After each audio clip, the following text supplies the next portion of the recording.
Biškį buvau pristojęs, bet dabar aš čia prieš kamerą vėl atsistojęs. Greitai persižernojęs. Ei, aš repuosiu dabar ant ko dar black beato, čia iš pačio ryto, man mintis tik apie repą.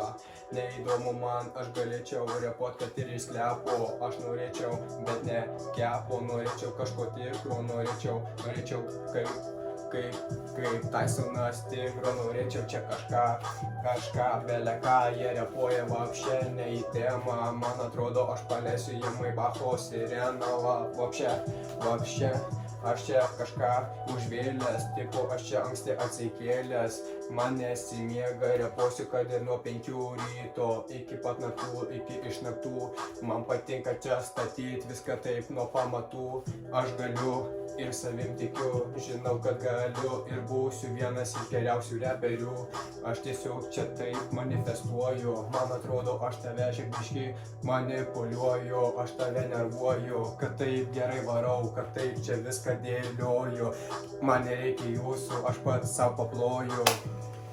Ir toliau man čia yra labai gerai, man patinka repas. Ir tu to nežinai, tu manęs net nepažįsti, ką tu papažįsti, man atrodo, eik biškį į kampą pazīsti. Tu kaip vaikas, tau suaugti laikas, aš čia biškį nedūstu, kaip repuoti aš noriu.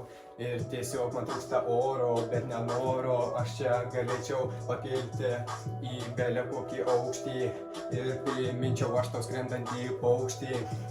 Ei, čia antras bandymas ant šito beato ir man atrodo, kad man jo belė kaip čia gerai gaunas. Man atrodo, jie ten kaip šunys su katėm pjaunas, mano flow tobulėja, čia yra puikia idėja pakilti į repo visiškai kitą. Kaip Prometėjas, aš jums atnešiu šviesą ir pasakysiu visą tiesą. Vytas baigė soriukas.